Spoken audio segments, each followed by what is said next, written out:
think you need to be like have a YouTube membership or whatever to do that. yeah, I don't think so. And I think I took off like just some of the restrictions. Hopefully it works out that way. I think you need to be nope.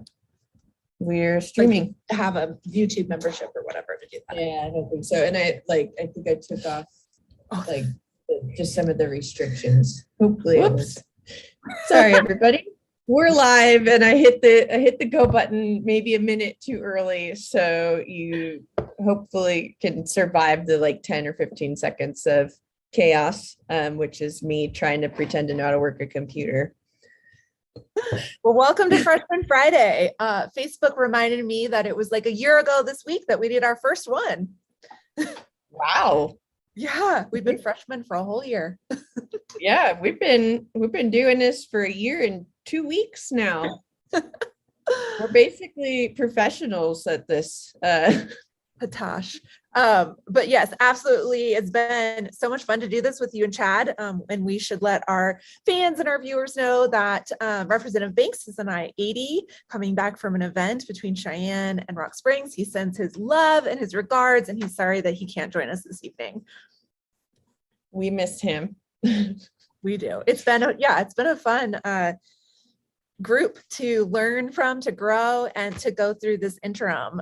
It's just been fascinating to see what Chad's coming back. It's the ghost of Chad Banks. Woo, the I-80. I hope he's got a chauffeur. So as he joins us, it's just amazing to see like how busy we've all been with interim and how we've all been able to dive into our own sort of like, areas of focus. And so Carly, you've done so much with judiciary. And then when we have questions about that, we get to rely on you. Chad's done a lot with travel, rec, and wildlife. And so if I have a question there, I get to pick up the phone.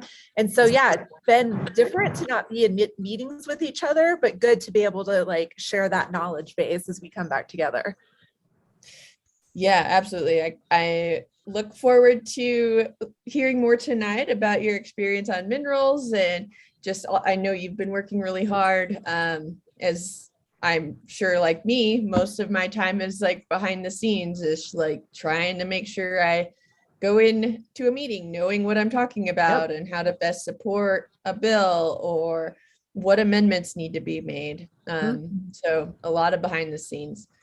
Representative Banks, are you with us? I think so. I just wanted to jump on really quickly. I am between Rollins and Wamsutter, and so I don't know how long I'll be here. I wanted to just jump on and say I apologize that I can't be here, and just if folks have questions, they can certainly call or reach out to me, and wish you all the best. And anyway, I just wanted to apologize for not being there in person. No, we missed you, and I'm sure we're going to do another one of these right before we go into session on Valentine's Day. Right. So I will leave you guys to the good work that you're doing. And I'm actually on my way to Cheyenne to watch my daughter run in a cross-country track meet, or a indoor track meet. Cross-country is over. It is now indoor season. So I wondered when you said a track meet, I was just like, here? I mean, it is Wyoming. We are sort of a tough lot. And so I feel like running in the cold is like, whatever, that's another day. Yeah, we're supposed to be at BYU, and that got changed because of the COVID spike in Utah. And so now we're going the other direction and heading to Cheyenne. So. Well, we wish your daughter lots of luck in her competition. All right. Good luck, you guys. We'll talk soon. Bye. Thank you. Bye-bye. Yeah, so today we're going to be covering the interim and what got through. I'll probably talk a little bit about what didn't get through in my committee. She's a lot of narrowing. So before we start, we should let people know that at the end of every session, there's opportunity to pitch interim topics. So if there's something that you really want your elected officials in the state to take a deep dive on, make sure that you let us know before I can't remember the date. I think it's March 6th, but let's say that first week of March, reach out to us if you have an idea for a topic that really needs some thoughtfulness put behind it. And we're happy to pitch that. It does go through a process, right? So everybody throws their ideas in a hat, and that can be elected officials, community members, and then those get assigned to committees to whittle down. And then each committee adopts an interim topic list, and then that gets approved by management council. So there's always more we want to talk about than gets approved, but please know that you can be part of that process. Absolutely. Yeah, I last year wasn't sure of what the process looked like, and so it was just kind of like last minute, just trying to gather my research and whatever so I could pitch. So yeah, definitely be in touch, and we'll be here. But so Trey, what was your favorite bill that you got through your committee?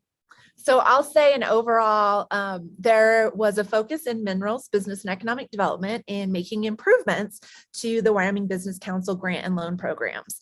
And some ideas were better than others when it comes to my perspective of like boots on the ground, economic development in the communities.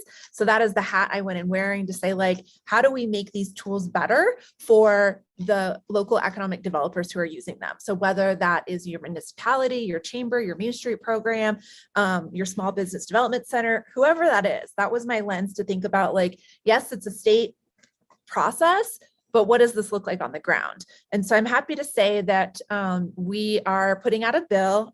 It's not been posted yet. It will come out on the House side that will allow the Business Council to do two new things among a lot of other things that they do. So for communities that have a longstanding business, say it's your local mom and pop, it's your general store, and it's been there for 3 or 4 generations. When that business is ready to retire, say they want to sell to an employee or somebody else in the community. Right now, it's really challenging to get a traditional bank loan to buy, say, a traditional retail business.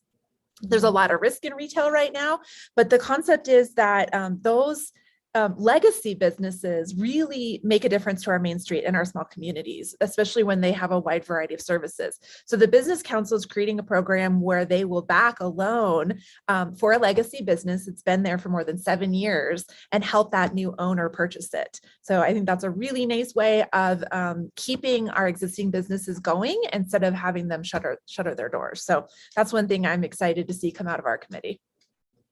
Good. Awesome.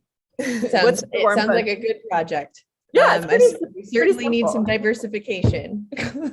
Yeah. I don't know. What about you? What was your big win? I guess my big win, we got through a juvenile justice bill. So that was the biggest topic, I think, during this interim session. And it is a huge topic. I mean, it's really kind of hard to narrow down exactly what needs to be worked on. And the reason that it really is hard to kind of narrow down, like, what do we need to change? I mean, I have probably 578 ideas of what we need to change, but part of the issue is that we don't have data, or we don't have good data. So we're not necessarily tracking very well, like how many kids are in, say, placement with DFS versus detention, and how much is that costing.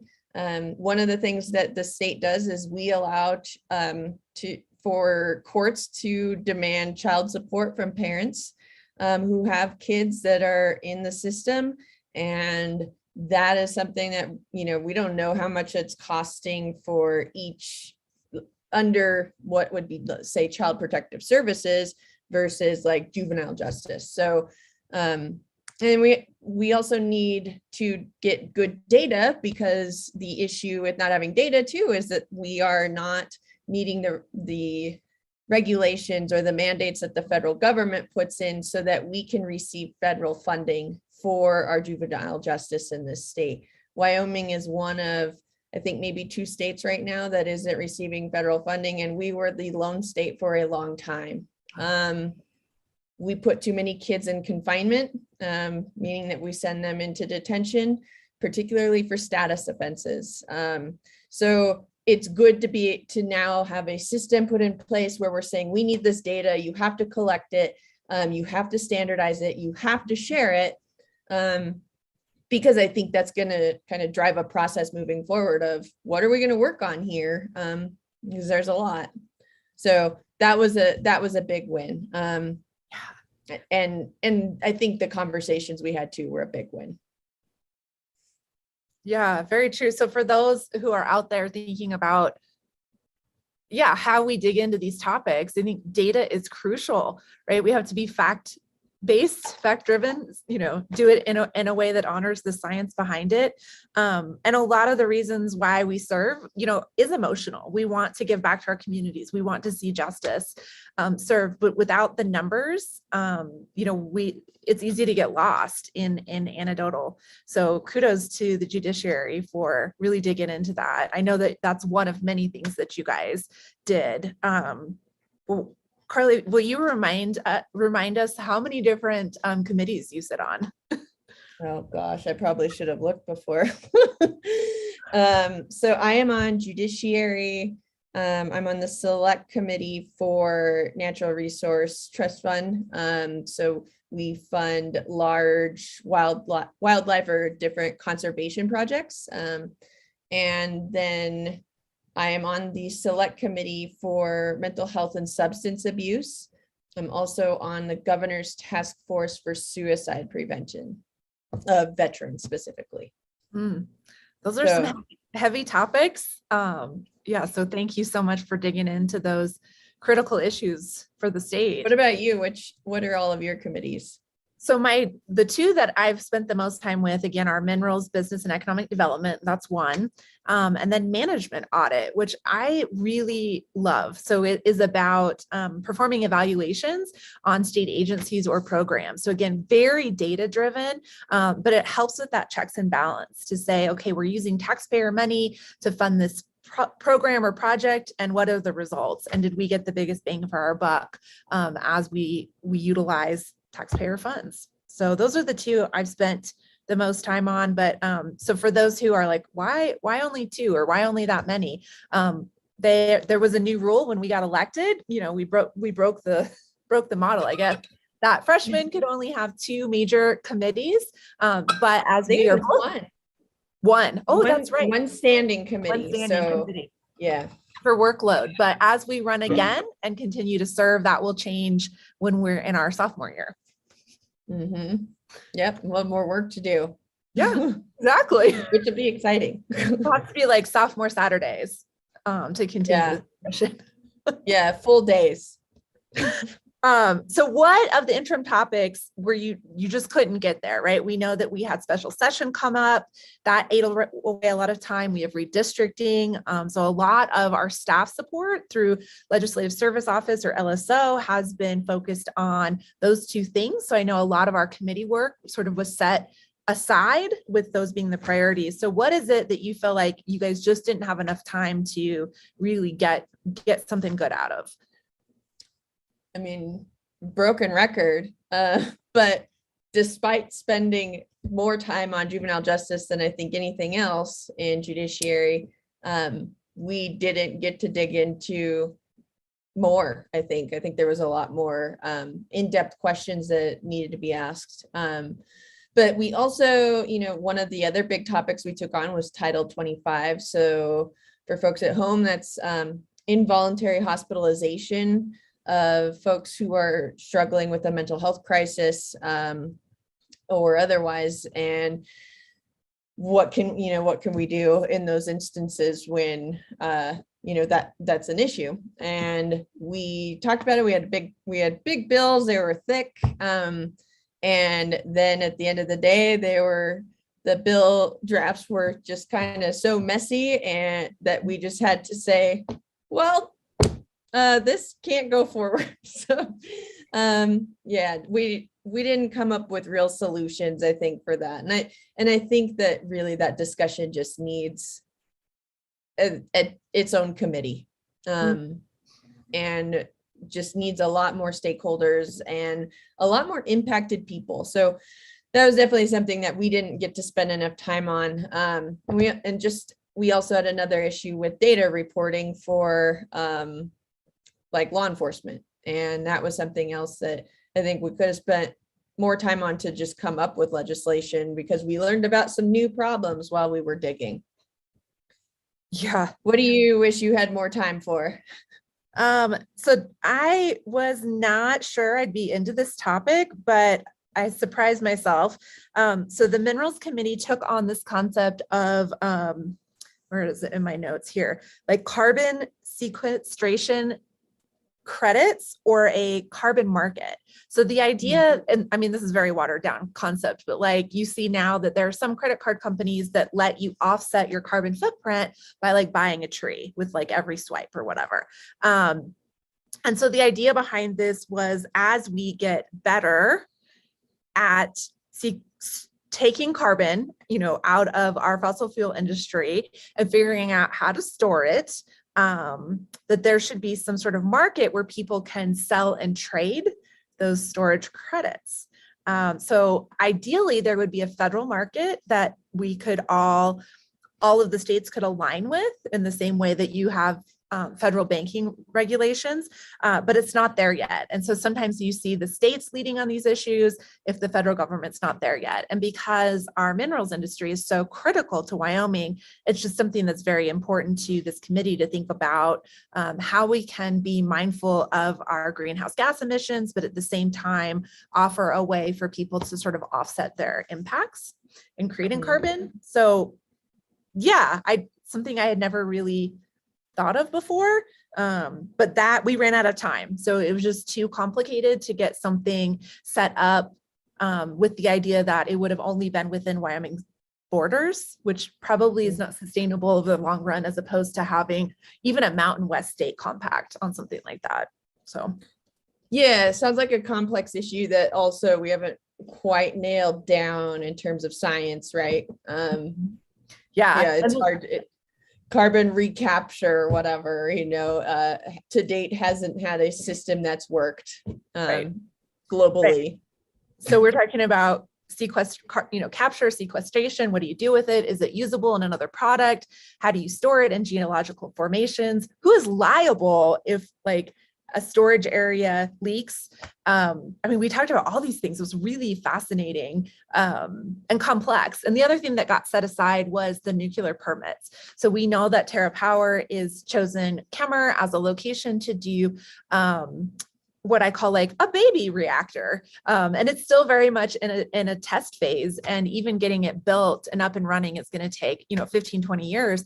But the idea of like, should Wyoming have a permitting process for nuclear of the scale, or should we just rely on the federal government's process? Like, how much of a say do we want in terms of where that waste is stored, or how much waste can be created? And so, yeah, there's a lot of conversation about sort of ceding our authority over to the federal agencies, the EPA, or having sort of a check and balance at the local level. So, and there's just too much unknown, I think, for us to move forward on that bill.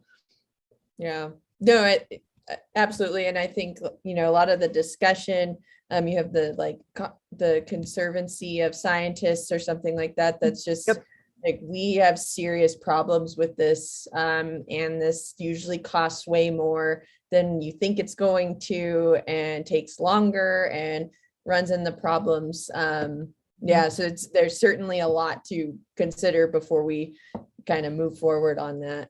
Yeah. And my favorite part about it, though, is we had a ton of community engagement on that conversation. So we had people emailing us prior to that meeting, which was last week in Casper, but then we have people show up in person, which I love. And we had an 11-year-old testify as to his concern on nuclear waste and the impact on mule deer population, which is his favorite critter to bow hunt with his dad. So I love hearing from the community on issues like this. Yeah. I like that he mentioned mule deer. I mean, that's like Wyoming's that's Wyoming, mule deer. Yeah. He's like, I'm worried about my mule deer. I'm like, legit, buddy. Yeah. Yeah. I was telling someone the other day, I was looking at photos of mule deer going through underpasses, and I get emotional about it because I just love them so much. And I'm like, every time I look at a mule deer like migration that works well through roadway, I just want to like take all the money and keep doing it, like more and more and more. Which we fortunately got to do in our select committee this year. So we did unanimously vote last week to, no, I think it was this week. Time isn't real. But we voted unanimously to sponsor legislation that will fund several large wildlife projects, and one of which is a fencing solution along I-25 up in the Northeast by Buffalo. I think it's between Buffalo and Casey. And that project's also funded by a bunch of other folks, including Bass Pro Shops, which I thought was cool. But they're going to be installing fencing along the interstate there to get the mule deer to kind of like move in a way that doesn't end up in the interstate. Oh, that's awesome. So I did also see, even though there's committees we're not on, we still are paying attention. So I was watching Joint Appropriations Committee this week, and they were making decisions on the American Rescue Plan funds and looking at the governor's recommendations. And I'm so happy to report that there is $10 million being proposed for wildlife crossings across the state that would be used for matching funds from the infrastructure bill. So American Rescue Plan funds, matching infrastructure bill, and then of course, leveraging those private collaborations as well. But so that means that there will be more projects like the one you're just describing move forward, as long as we don't mess it up on the floor in February. We might even have some overpasses on Interstate 80. I know that Bob Budd, who runs the Wyoming Wildlife and Natural Resource Trust Fund, he is the director. He mentioned, I believe, in appropriations and also maybe in our committee about the federal funding that matches. I think it's 80-20, 80 federal, but that would help with those overpasses. So yeah, I mean, setting money aside means more money, and it's not getting cheaper to build, and they also create a lot of jobs. There are businesses in our community that are open and thriving because they're able to do work on these projects. Mm-hmm. On our roadways and infrastructure, absolutely. So yeah, and we could do a whole nother session on, how it looks like the state is using American Rescue Plan funds, but maybe we'll circle back around to that before Valentine's Day. Yeah. So what budget, probably. Yeah. So what are some of, I don't know, are there some things that died in the committees that you're like, dang it?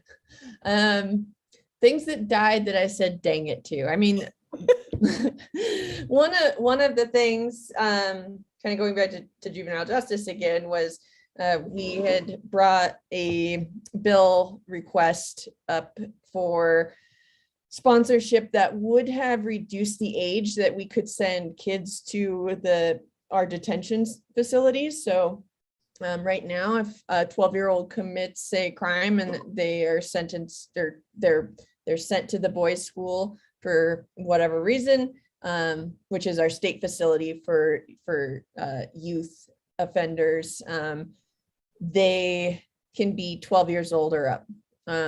And we were pushing for 15 and up, because it's just really, we're finding that detention for youth specifically is the biggest predictor of future offending.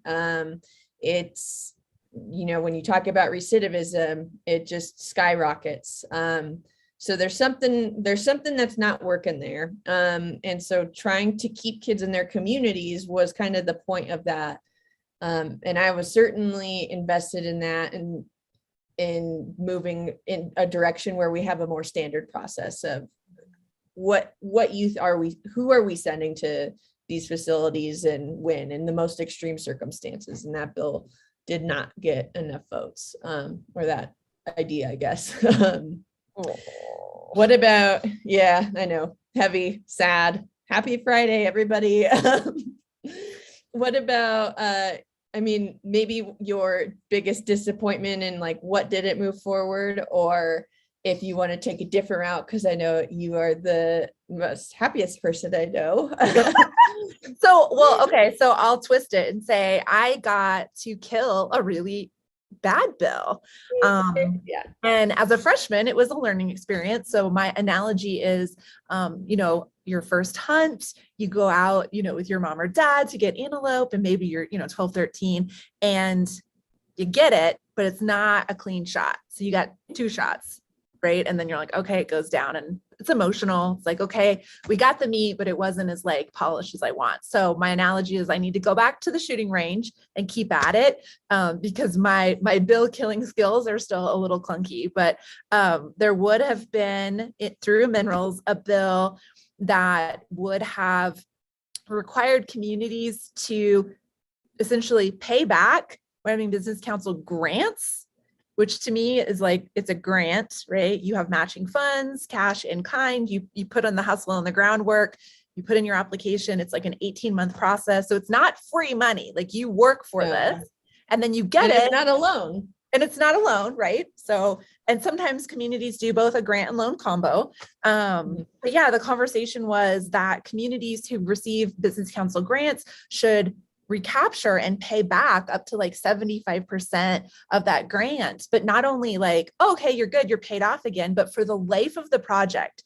So forever and ever and ever and ever, as long as that project is making money and there's a business in there, that community should be taking net revenue, 75% of net revenue that traditionally would be reinvested in the community in another business, another project. So it's seed money. You get a grant, you do good, you reinvest, you keep going. So this idea what that happens if you apply for the next grant? So you're already paying back and then you get the next.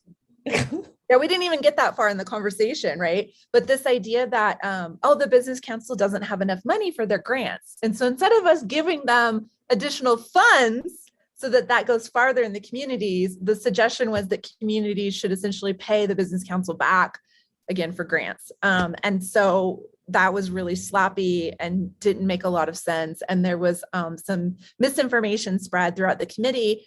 There was a committee member who's spreading false information about that money going to individuals. So I'll repeat again that Business Council funds go to municipalities who then partner with businesses, not individuals, for economic development. So there is no individual who profits from state money. That's against our Constitution. So anyways, you can look back at my rambling and I was like, I don't even know where to start. This is so messy.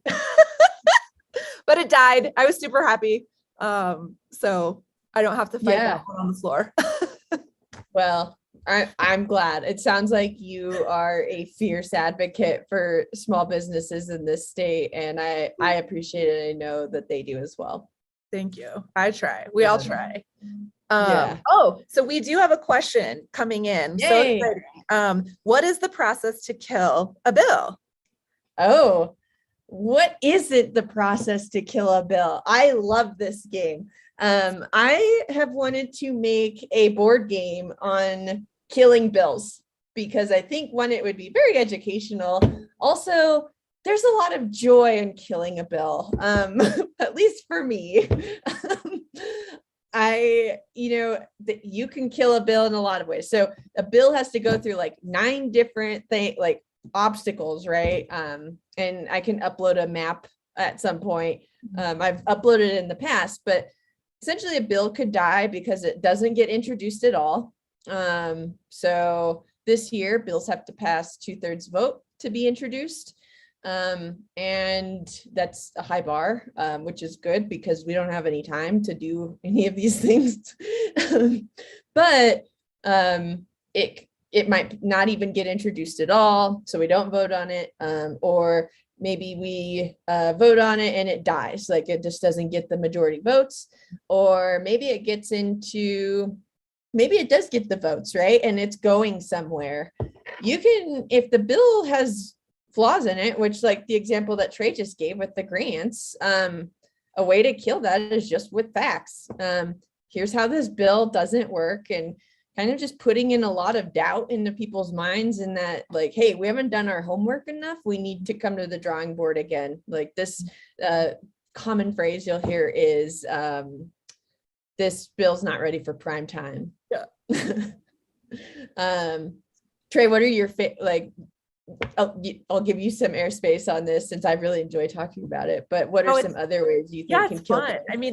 I mean, in committees, right? So the example I just gave was that bill didn't even make it to session. So when you have an interim topic, you could have bill drafts related to that interim topic. That has to get a majority vote with the joint committee. And so in that instance, that grant bill did not even make it out of committee prior to going into session.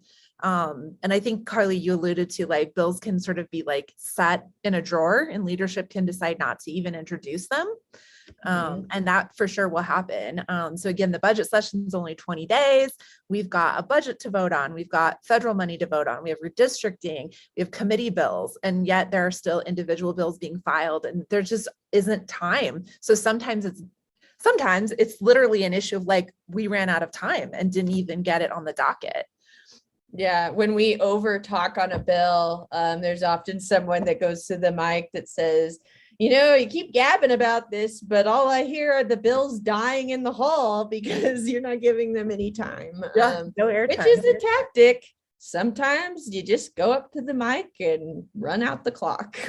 Yeah. So I guess the opposite of that is if you want a bill to pass, like you hustle, you do your homework, you talk to your constituents, you talk to the lobbyists, those people who will be impacted by that bill, you talk to other people on your committee, right? Like you don't go into it blind or haphazardly. Like it takes a lot of work behind the scenes to make sure that the bill is well thought out and that you've looked at it from multiple perspectives. So people who would be for it, against it, indifferent, and sort of worked out all those kinks before you even, for me, before I even ask LSO to draft something, I've done all that homework. Yeah. Yeah. And I think that Democrats, while being small in numbers, we often do our homework. And that's pretty powerful. Mhm. So I know I try to write my own bill first before I even bother to give it to LSO, because I know that it will help me in understanding the rest of it. And, we have a ton of green books with our state statute. Yeah. What are some maybe any bills in your committee that it's going to go forward that you haven't had a chance to talk about, or maybe a different committee? So I meet with management audit next week. So like I said, with special session, we got pushed back a little bit. And one of the things that we're looking at, and so special districts, it's something that impacts a lot of us in terms of most of us live somewhere that has like a fire district or a water district, road districts. There are so many of them. Yeah, Hundreds of them. I'm going to stop myself. We do have another question coming in. Since this is a budget session, how does the bills that are submitted outside of committee fit in? The bills that are submitted outside, so the individual bills, right? Mm-hmm. I mean, I like to think there is a priority list, with the budget being number one, number two being redistricting, and then 3 would be committee bills. Because there's already been a ton of work put into those. They're often more ready for prime time. And then 4 is individual bills. So they can be introduced, but they have to pass, like 2/3 of the House and the Senate have to vote that, like, for introduction. Yep. Just to get it heard. And I think there's different time requirements on how much time we can spend like discussing them. Mm-hmm. And so they can be considered, they could also be drawered. And that's where a lot of the decision-making comes into leadership, where the majority floor leader consults with the minority floor leader and makes decisions about like, okay, what's on our docket today? What needs to be heard versus what should we keep pushing back? Mm-hmm. And then and this is not scientific terminology, right? A simple bill. So sometimes it's like a cleanup. So there was a word inserted in a place that shouldn't have been in a bill. And we're literally just saying, that's an edit, that's a grammatical issue, and we vote to clean it up. So those are different than bills that are going to take a lot of time for discussion on the floor because they haven't been vetted through a committee in the same way that our interim topic bills have been. Yeah. Yeah. Okay, I'm keeping an eye on questions. Shout out to Ray for monitoring our Yeah. questions for us. Thank you so much. So Ray is a rock star. Ray the rock star. Yeah, I know. I expect her to be running for office someday. Yeah, They are great. Yeah. Okay, so special districts, they have the ability to leverage taxes, right? So let's go back to the road district or fire district. So you have to have funding to provide those services. So there might be a property tax that you pay that goes to that. Right now, it's unclear on how those special districts report and get audited. So one of the things that we are providing is structure, right? So to say like your reports have to be due into this agency at this time, they have to be shared with your county commissioners based on where you're located, and you have to have a financial audit if you've raised over X amount of dollars. The thing that I'm excited about, so reporting is great, right? Again, that's data and that's transparency, but we're going to add a training component. So in a lot of our communities, people are volunteering, like, yeah, I want to help make my roads better, and you throw your name in the hat, and you're like, let me add it. But we're going to do a better job of offering training, especially for the treasurers of these special districts, so that they can, again, be transparent with the funds that they're collecting, and sort of know what's expected in those annual reports. So yeah, I think some people could say more oversight. I say transparency, but I'm hoping that gets supported on the floor, just so that we have a better understanding of, we have hundreds of special districts across the state, and not a lot of understanding about how much money they're working with. Yeah.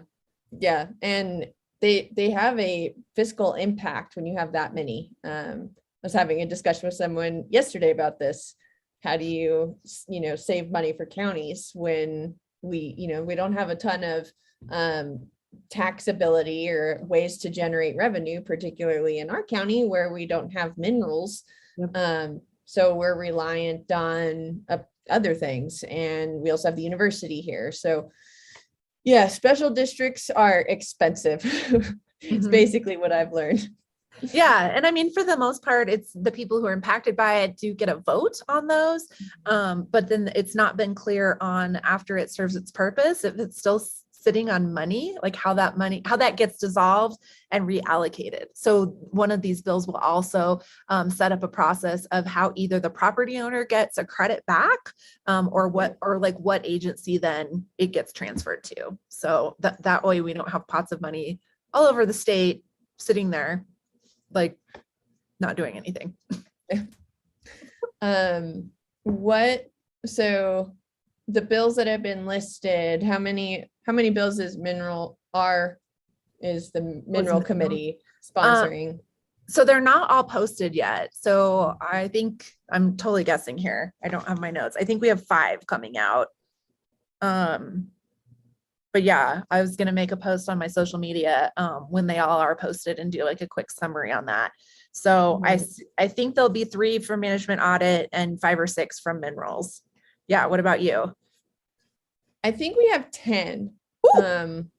Yeah, which some of them are real small, like real simple bills. And I'm just going to walk through a few of them. So we're doing one of the bills that came before us that I had no knowledge of what it was this House Bill 38, which does contracts and restraint of trade. So that's the name of it. So basically, if you work, the example that came up because I went to the Wyoming Supreme Court was a group of nurses who left their job and they couldn't go work for the competitor. Yes. And they essentially had to leave the county to go try and find help, like a job in nursing somewhere else, because otherwise they'd maybe have to give back bonuses or sign on money. Like there's a bunch of stuff that businesses can do to kind of leverage you from leaving. So is this like the non-compete clause? Yeah, non-compete clauses. And so is the bill that's coming out going to lessen that? Yeah, it's definitely more, it's clarifying language, but it's also gives workers more more just kind of like leeway and in like being able to go look for other jobs and not being in violation. Because I think under the current language of this stuff, I think maybe even say if McDonald's wanted to force you, like things like that. No, that's awesome. Thank you so much. I had a constituent reach out to me about that. And so I will relay that bill has been posted. Thank you. Yeah. Yeah. And there's a good article, because it is complicated, but there's a good article from the Rock Springs Rocket Miner, I think. So shout out to Chad's newspaper, but they did a good article on that, at least for the second interim meeting. So I don't think there's anything on like the last version of it, which has some good amendments that if I remember correctly, Mike Yin and I were happy to support. So yeah, I think that's going to be an overall good. Will you remind me again, that was House Bill what? 38. 38. Awesome. Thank you. Yeah, not doesn't feel like judiciary bill, but we did it. We got through. And then we have another one that's also kind of interesting, pre-application determination for licensing, which a bunch of words to say basically that before you get certified to, maybe contracting or something, electrician, there are standards that you have to meet, and sometimes your criminal history comes into that. And so in an effort to give more transparency to folks, they can kind of like do a pre-application process before they go to school. I think the idea is good. I think that it's trying to do the right thing. I feel like the bill doesn't go far enough. It uses a lot of maze. So I don't know if it changes anything just given all the maze, but hopefully it can be amended to provide a stronger workforce, because quite frankly, like we can't turn people away if they, had a misdemeanor or whatever. If it's not related to the job, then give them a job. Oh, that's awesome. I know that there are other states looking at that topic too, and it really helps a pathway. So instead of, saying like, I want to go after this, I want to be certified as a, nail tech or a hairdresser or a massage therapist. Those are random examples. You sort of get a, like, I don't know, like a yes, like, yep, you meet all the qualifications as long as you pass your test. And that way you don't spend all that time and money only to get in front of the board and somebody to be like, you've got a record. No, don't want it. Yeah. Right. Yeah. So I think the predetermination, it'd be nice if there was some sort of like way to kind of lean on those,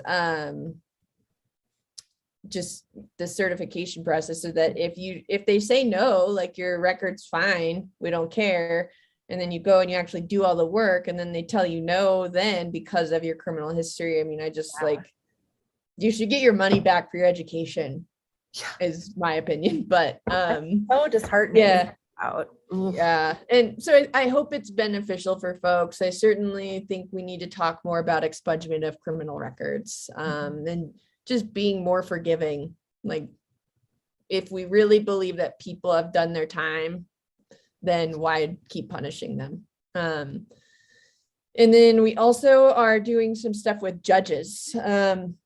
So we brought a bill to increase our judges. So in 3 different judicial districts, they will have an additional judge. So that is the 3rd, the 7th, and the 6th judicial district. So I believe that's like Uintah and Natrona County, and then I think somewhere up in the northeast. Maybe it was Laramie. I wish I looked up the numbers. But essentially we have way too much work for our judges. Our courts are backed up. Our judges work like probably 80 hours a week. And nobody wants to take those jobs. And so when you have a vacancy, we don't have a ton of people applying. Because it doesn't pay enough for all of the work that it is. And in some cases, folks lose money. So if you, example, the Teton County District. So they are having a hard time filling that position because the pay doesn't even afford housing. So talking about, we also brought a bill that would allow for housing allowance for judges.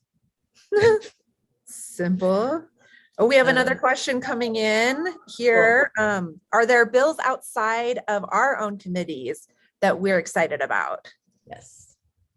Oh, Very. wow. I'll let you go. I just talked for 25 minutes. No, I'm wondering, I don't know that everything I'm excited about has been posted yet. So I don't have bill numbers. So I feel like I'm going to guess the one you're going to talk about and I won't talk about that. But Senator Guru from Teton County is working on an idea for redistricting. So every 10 years there's a census, and then district lines have to be redrawn to account for population loss and gain. So that's the very, very, very short version of that. Right now, Wyoming appoints its own essentially redistricting committee made up of elected officials. So those of us who are the most affected by our district lines changing are voting on the map, which I just think is a huge conflict of interest, right? So yeah, it's about protecting your power. Yeah. So Senator Silly. Guru is working on a bill that essentially would say, next time we do this in 10 years, it would be an independent committee, a third party. And I hope honestly by that time we have like a computer that you plug all this into and it makes a map for us, but that's me dreaming. So yeah, I think We might already have that. Yeah. So taking away that sort of like, I mean, I'm being very harsh, like self-serving, lens to say like, whether it's gerrymandering, whether it's I don't want to have to drive over this mountain range in the summer. I don't want that in my district, whatever the reasonings are, they're all personal. And you're right. It's to protect our own perceived power. Taking that out of our hands and having a third party like other states have. I know that there's pros and cons to either of these, but I'm really excited to have this conversation on the floor, considering how challenging redistricting has been, to just say like, hey, this is obviously not working. What if we did it a different way?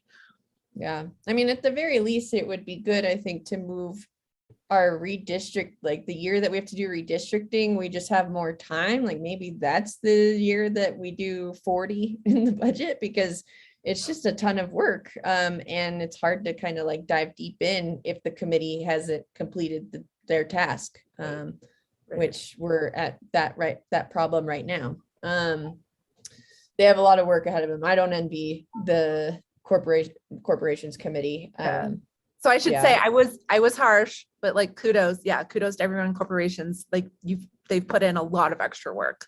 Well, I think it's a fair criticism of just like the body as a whole. I think like everybody is invested in it, whether they even know it or not, right? It's how human nature works. Like we shouldn't be doing it that way, just for the simple psychology of it. Absolutely. Yeah. Bill that I am most excited about that is not coming out of my committee, but nonetheless, I'm doing a lot of work to try and get it through is Medicaid expansion. So yeah, we have got to give people healthcare. If we pass Medicaid expansion and we expand Medicaid to what is estimated to be 25,000 people in this state, 25,000 more people in this state, which is substantial. The people that would benefit the most are women, primarily young women who are having children. They really get screwed by not having Medicaid. And also hospitals. I mean, hospitals benefit a lot because they're just not getting money at this point, and they're pocketing, like they have to take on everything. So we just give all the costs to everybody else. So you pay higher insurance rates because, well, we've got a lot of uncompensated care. Hospitals are charging $70 for a Band-Aid. So yeah, I'm really excited about that. And there's definitely a strong community effort and organizing that's going on behind that as well, that I'm really proud to see move forward. So absolutely. So if somebody wants to get involved in this, where should they go? they should go to healthywyoming.org, and they can find some more information about Medicaid expansion. And they also can sign up to get alerts to be able to be in this process and figure out, how do I make sure that this, that I get healthcare or that my neighbor gets healthcare. And they've got a ton of like initiatives that they're working on that I think are going to be really impactful. So looking forward to seeing that pass this session. And I love that it's grassroots. I mean, we should have taken care of it a decade or more ago, but I love, again, that people are coming out and making their voice heard, because like I alluded to earlier, like showing up and testifying or writing a personal postcard, it goes a long way. So know that when you make your voice heard, we listen and it makes a difference. Yeah. Yeah. There was one more really good question I just had that just escaped my brain. Dang it. I'm sure it will come back to me. Yeah, so I figure we can wrap up at 6:30, unless hopefully we have questions. Do we have any more? I've been reading them off as we go. So we'll do, last call for questions and see if there's anything out there you guys want to talk about. I know I'm looking through my notes. Yeah, I mean, there's so much more that I could talk about that is just, just for hours, really. Interim was really busy. Yeah. Yeah, in terms of redistricting, I just kind of want to revisit that. Well, we have folks' attention. We need to hear community voices. We saw at the last meeting that there was a huge regional change, and it really impacts our county, because we've had a county map that we stay whole. You don't have to share your representative with someone in Carbon County or even maybe Sweetwater County. And that's a benefit, because our representatives are here and we get to represent our people, then people that we know. And that is, they're trying to change that. Now we're cut up into 5 districts, and Ocean Andrews district, he would have to drive all the way to California.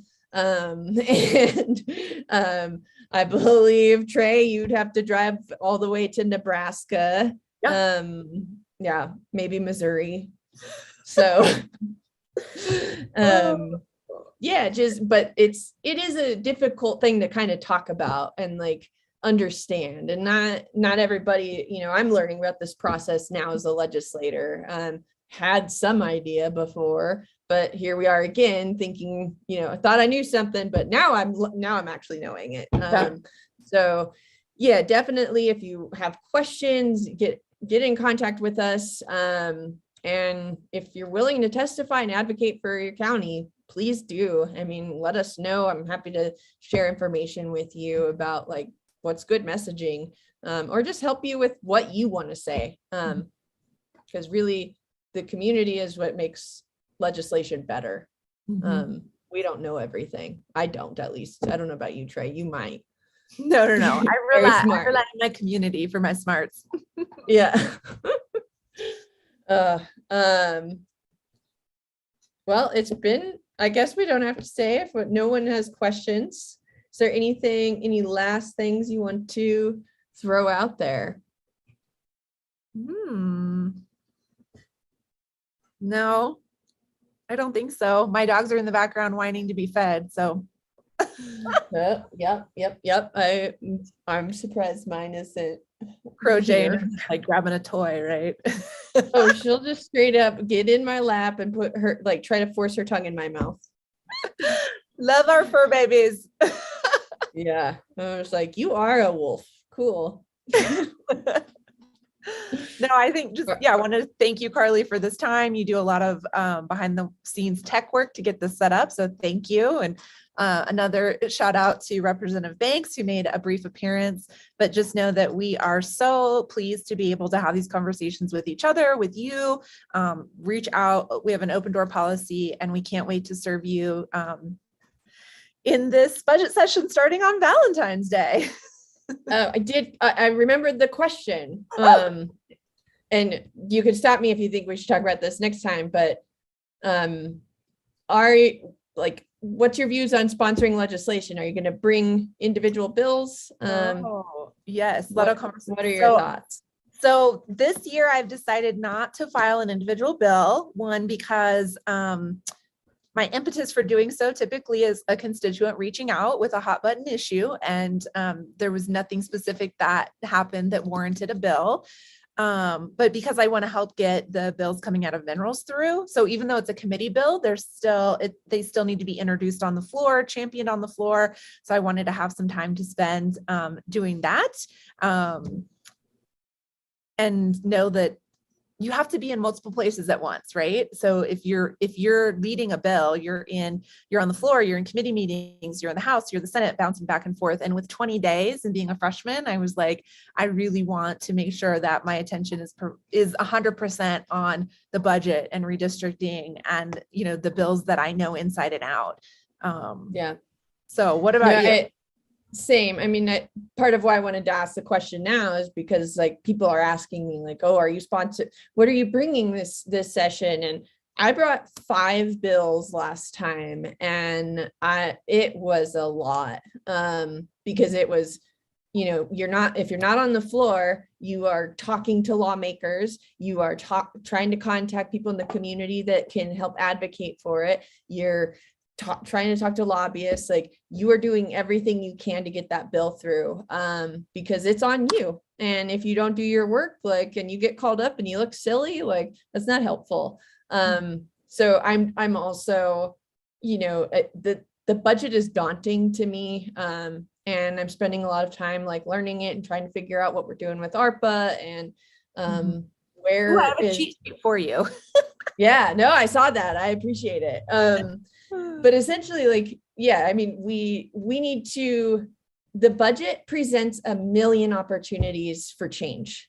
If you go and I recommend this, if you're at all interested in this process, looking at the budget bill from 2020 and looking at the amendments, because that's where it's made. It is, you're moving money around, you're advocating for more funds here, more funds there, or cut here.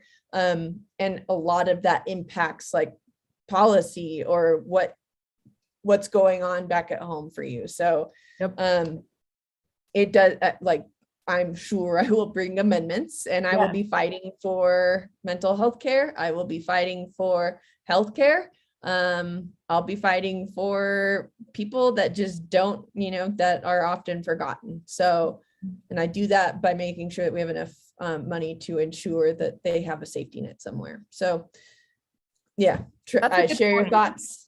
Yeah, I think it's a good strategy going into session. Yeah. And maybe the lens should be like, during budget session, it's not about carrying an individual bill, but it's about making those amendments to the budget in ways that impact our communities. But I should say that Representative Banks is working on 2 bills that he's going to file with the hope of getting the conversation started. So that is also another strategy, knowing that individual bills are a big lift during budget session. You still, if it's something that you want to plant a seed and have like the whole interim to talk about, filing a bill, even though it's not going to make it through, is a strategy. Yeah, and it also provides the opportunity to get a count for who do I need to lobby, because you'll get everybody's votes, and it's at least a good indicator of who you don't need to talk to as much, and who you really need to go work on before the next general, provided that you, our lovely constituents, invite us back. So yep, I will also be running an election soon. So yeah, but thank you for discussing that with me. And I think it's just so important for folks to know, like, these budget amendments are big deal.